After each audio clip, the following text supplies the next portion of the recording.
ንገረኝ። ይኸውልሽ እነሱ ፍቅረኛሞች ናቸው። ማለቴ ለምን? እንዴ ተረጋጋ። ምን ሆነሃል? እሺ ሁሉንም ነገር ንገሪ። እኔ ከቤት ስወጣ እየመጣች ነበረ። ከዛ ከካሌብ ጋር ሲገናኙ ትቻቸው ወጣ። ደግሞ ምን ፈልጋ ነው? ደግሞ እሱ ቀስ ብሎ ምን አልከኝ? ምንም። ከዛስ? ከባልሽ ጋር ነው። ለምን ትናደዳለህ? እኔም ወደው አንተን ነው። አረ ለዛ ነው ሄደሽ ምንም ማታውቀው ልጅ ሊወረድሽባት። ቆይ ግን አንተ ይሄንን በምን አወክ? ተወዳጇ ኤደን ስለ ፍቅረኛዋ ስለ ዳንኤል እና ስለ ቲና እውነታውን አወቀች። እውነታውንም ካሌብ ብዙ ነገር አድርሶበታል። አሁን ደግሞ በገዛ ቤቱ ገና ለገና ፍቅረኛዬን እጇን ይዞ ሰላም አላት በማለት ድብደባ ስላደረሰበት እናም ሚስቱንም ሁሉ ነገሩንም ስለወሰደበት የቻለውን ሁሉ አለኝ እሞክራለሁ ካሌብ አለው እኔ የለኝም ያለውን በሙሉ የሞከረውን ነገር በሙሉ የተሳካለትን ስለወሰደበት አሁን ደግሞ እሱ በመናደድ ለኤደንን ጠርቶ ስለነሱ እውነታ ፍቅረኛው እንደሆነች ቲና እህትና ወንድም አለመሆናቸውን ነግሯታል። ሰላም ጤና ይስጥልኝ ውድና የተከበራችሁ የቻናሌ ቤተሰቦች እንደምናላችሁ ሁላችሁም በያላችሁበት የዓለም ዳርቻ ሰላማችሁ ይብዛልኝ። ቤተሰብ ያልሆናችሁ የደወል ምልክቷን በመጫን ቤተሰብ ይሁኑ። ዳንኤል በሰው ቤት ተቀምጦ አሁን ደግሞ የቤቱን ባለቤት ልደበድብ ተነስቷል። ካሌብም አባዬ ይሄን ልጅ ከዚህ በኋላ ከዚህ ቤት ማየት አልፈልግም እንዲወጣልኝ እፈልጋለሁ ሲልም አባባም ደግሞ አይሆንም በይቅርታ መታለፍ አለበት በማለት አስማምቷል።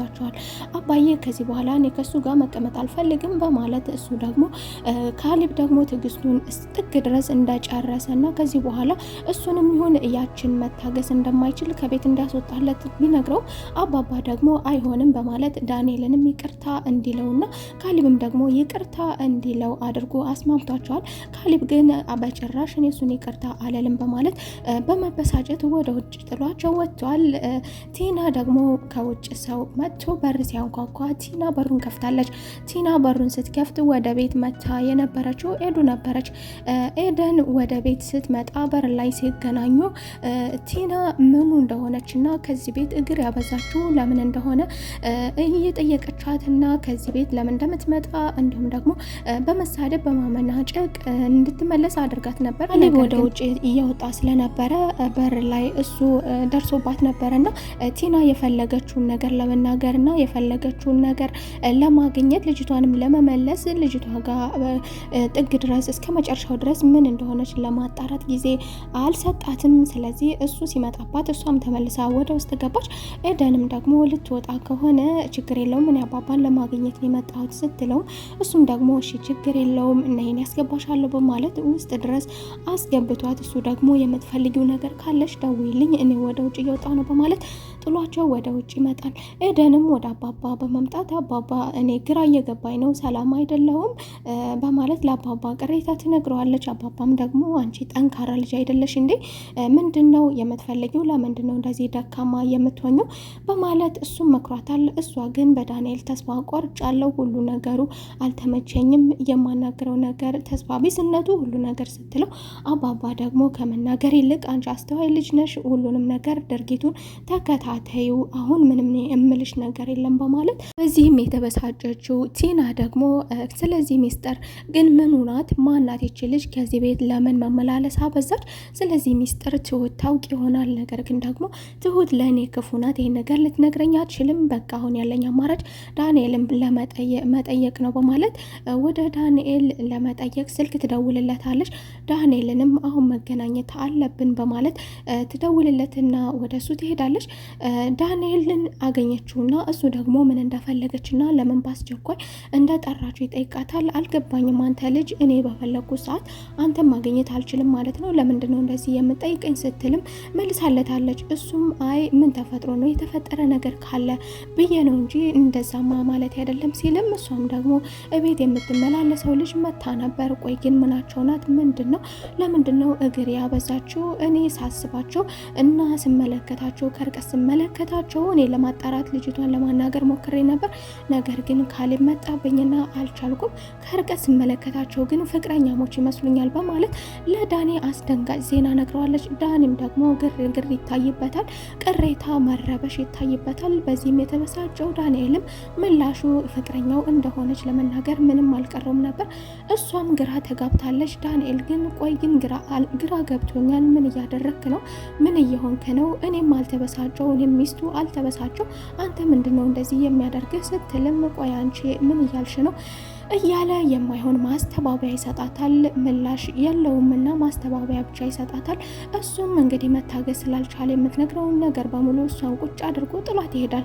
ቲናም ስትመለስ መንገድ ላይ ኤዱን ታገኛትና ኤደንን ከባሏ እንድትርቅላትና ባሏን እንደምታማግጥባት እንዲሁም ደግሞ አስከትላ ብዙ አመናጭቃት አዋርዳትና ብዙ አድርጋታለች። ኤደን ግን ስራ ፈት በማለት አሁንም ጣጥላ ትሄዳለች።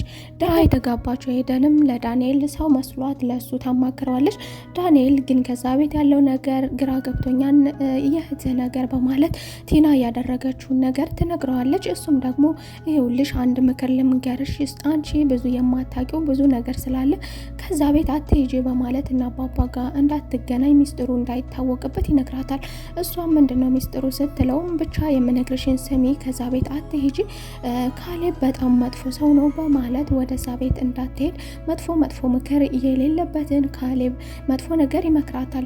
እሷም እሺ አንተ ካልክ እሺ፣ ብቻ ወደ ራስህ ተመለስ፣ ሰርተን እንቀየር፣ ሰው ቤት ግግም አትበል፣ መውጣት አለብህ አንተም ከዛ ቤት በማለት እሷም ማስከተላ በሀሳቡ እንደተስማማችና እሱም ከዛ ቤት እንዲወጣ ትመክረዋለች። እሱም አንድ እድል ብቻ ስጭኝ፣ የመጨረሻ አሁን የቀረኝን አንድ ነገር ብቻ እሞክራለሁ በማለት በሀሳቡ እሱም ተስማምቷል። አባባንም በመመለስ ወደ አባባ ግን ተስፋ ቆርጫለሁ በማለት አሁንም ደግሞ ለምንድን ነው እንደዛ ያደረከኝ በማለት አባባን ይጠይቀዋል። አባባ ደግሞ እኔ ምን አደረኩ? የደረሰህን ብር ሰጥቻለሁ፣ ስለዚህ ከዚህ በኋላ ገንዘብ አታገኝም። እኔ እድልህን ሞክር ብዬ እድልህን ሰጥቼ ነበር፣ 10 ብር ደርሷል፣ 10 ብሩን ደግሞ ሰጥቻለሁ። ከዚህ በኋላ ብር እንደማታገኝ ተስፋህን ቁረጥና ሰርተህ ዝቅ ብለህ ብላ ብሎ ተስፋውን ቁርጥ የሚያደርግ ነገር አባባ ተናግሮታል ለዳንኤል። በዚህም ተስፋ የቆረጠው ዳንኤል በዚህ ጉዳይ ላይ ዳግም ምንም አይነት ነገር ከአባባ እንደማያገኝና እያታለለው እንደሆነ ቁርጡን አውቋል ማለት ነው። ትሁቴ ለአባባ አባዬ ግን ቆይ ምን እየጠበክ ነው? እነዚህ ልጆች ምን እስከሚያደርጉ እየጠበክ ነው? እንዳያጠቁ ፈራለው። አሁን ላይ ተስፋ ቆርጠዋል። ለምንድን ነው አንተ ከቤት የማታስወጣቸው?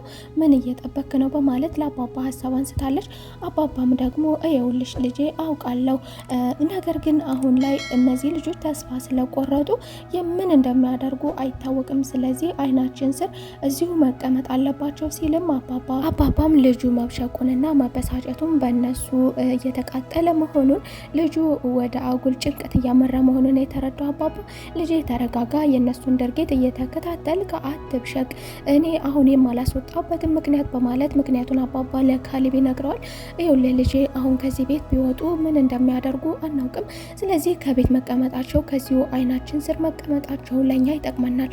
ምክንያቱም ከዚህ ቤት ከወጡ ምን እንደሚያደርጉና ምን አይነት ሴራ እንደሚያሸርቡ ስለማናውቅ በማናውቀው መንገድ መተውብን ያጠቁናል። ስለዚህ ከዚህ ቤት መውጣት የለባቸውም ይላል ካሌብ በግልጽ ለዳንኤል ቤቱን እንዲለቅለት እንኳን ቢጠይቀውም እኔ ነኝ እኮ ወደዚህ ቤት ያስመጣው፣ ውጣልኝ፣ እኔ አምጥቻለሁ፣ ውጣልኝ ካልኩ ደግሞ መውጣት አለብህ ቢለውም እንኳን ዳንኤል ደግሞ ከዛ ቤት በጭራሽ እንደማይወጣ ከዚህ በፊት ግን በማንኛውም ሰዓት ዝግጁ እንደነበረ እንዲሁም ደግሞ ተጫናነት ጥገኝነት ይሰማው እንደነበረ እናውቃለን። አሁን ደግሞ ጭራሽ አፍጦ ከዛ ቤት እንደማይወጣ መቼም ቢሆን እንደማይወጣ አባዬ ውጣ እስካላለኝ ድረስ አልወጣም በማለት ተስፋ የቆረጠችው ቲና አባባን ለማታለል ብዙ ትሞክራለች። እንደ በፊቱ ትውስታውን ያጣ መስሏት አባዬ በፊት እኮ ትወደኝ ነበረ፣ ባለውለታም ነበርኩ፣ እኔ ያኔ ተንከባክቤ ነበረ፣ አሁን ግን ምን ታደርገዋለሁ? ሁላችሁም ናቃችሁኝ፣ ሁላችሁም ረገጣችሁኝ፣ ለምንድነው ቆይ እንደዚህ የምታደርገኝ ስትል አባባ ሀሳብ ታነሳለች። አባባ እንደረገጣት አድርጋ አባባም ደግሞ እንግዲህ አንቺ ያደረግሽው ነገር ቀላል ነው እንዴ? አንቺ እኮ ከቤቴ አባረሽኝ ሲል ነበር። እሷም በቃ ያ ነገር አይደገምም፣ አጥፍቻለሁ፣ በይቅርታ እንድታልፉኝ እፈልጋለሁ፣ ይቅርታ እንድታደርግልኝ እፈልጋለሁ፣ እሱም ውለታሽን አልረሳውም፣ በቅርቡ ውለታሽን እክስሻለሁ፣ ያኔ ታምሜ ሳለ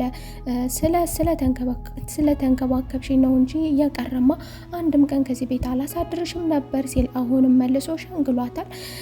አሁን ግን ከዚህ ጋር ተነስተሽ ሄደሽ ወደ ኪችን ትሁትን ማገዝ አለብሽ በማለት አባሯታል። እሷም ጭራሽ አሁንም እንደ ሰራተኛ ከሰራተኛ ጋር እኩል ወደ ኪችን ታባረኛለህ በማለት ቦል ቦል እያለች አማራጭ አጣችሁ። ቲና ተነስታ ወደ ኪችን ሄዳለች። ትሁትም ምን አስበሽ ነው፣ ምን ልታደርጊ ነው ስትላትም እሷም ደግሞ በጥሩ ሁኔታ ለማናገርና ጥሩ ሰው ለመምሰል ትሞክራለች። ትሁትም እኔ እኮ ትሁት ነኝ አታውቂኝም እንዴ?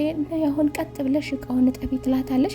ቲናም ደግሞ ጥፍሬ በላሽብኛል፣ እኔ እኮ ቆንጆ ነኝ፣ እቃ ማጠብ ለኔ አይገባኝም ስትልም ራሷን ከፍ ከፍ ቆልል እያደረገች ነበር። ትሁት ግን ዘወር በይ እባክሽ፣ የምታጥቢ ከሆነ ታጥቢያለሽ፣ የማታጥቢ ከሆነ አባዬን እጠራዋለሁ በማለት ወደ አባባ ስትል እባክሽ አጥባለሁ በማለት ወደደችም ጠላችም የበታችነትን ተቀብላ የምጠላውን የበታችነት አሁን እቃውን ቀጥ ለጥ ብላ ዳንኤል ከኤዱ ጋር ቆይታ በኋላ ወደ ቤት ሲመለስ ቲናን አመናጭቋታል።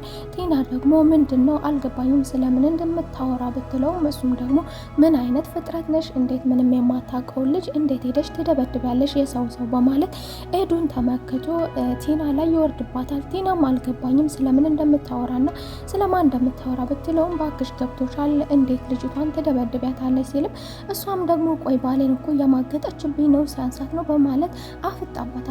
እሱም ደግሞ አልገባኝም፣ ለካ ፍቅሬ ማሪ የምትዩ እያስመሰልሽ ነው፣ ባልሽን ትወጃለሽ ማለት ነው በማለት እንግዲህ እሱ ደግሞ ሌላ ጎኑን ደግሞ ደብቆ እሷን ያናግራታል።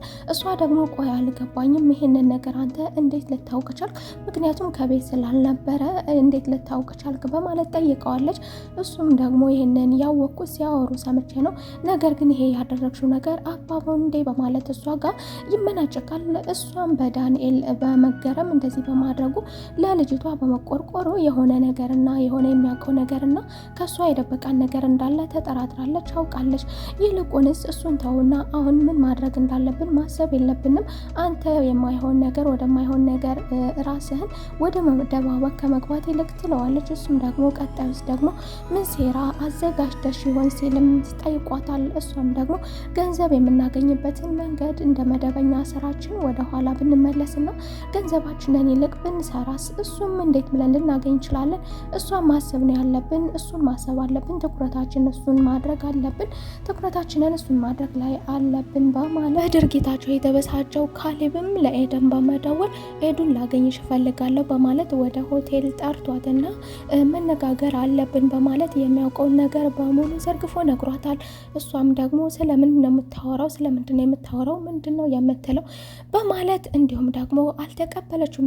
ነገር ግን ይህን ነገር ስለ ዳንኤል ምንም አይነት ነገር ቢነገራትም የማትሰማ የነበረች ልጅ አሁን ግን ብዙ ጥርጣሬ የሚያደርጉ ነገሮች ስላየችበት ዳንኤል ይህንን ያደርጋል ብላ ልትቀበል ባትችልም ራሷን መቆጣጠር ቢያቅታትም ካሌብ ግን ብዙ ማስረጃዎች እንደሚሰጣትና ብዙ ነገሮችን ከሱ ጋር በመጣመር እንደምታገኝ በማሳመን ሚስጥሩን አሳውቋታል። አባባ እንዳታደርገው ቢለውም ካሌብ ደግሞ የራሱን መንገድ እየተጠቀመ ልጅቷን ለማሳወቅ እያደረገ ነው። የዛሬው ክፍል ይህንን ይመስል ነበር። በቀጣይ ደግሞ ኤዱ ምን ታደርግ ይሆን? ቀጣይ ክፍል ተመልሰን እስከምንገናኝ መልካም ቆይታ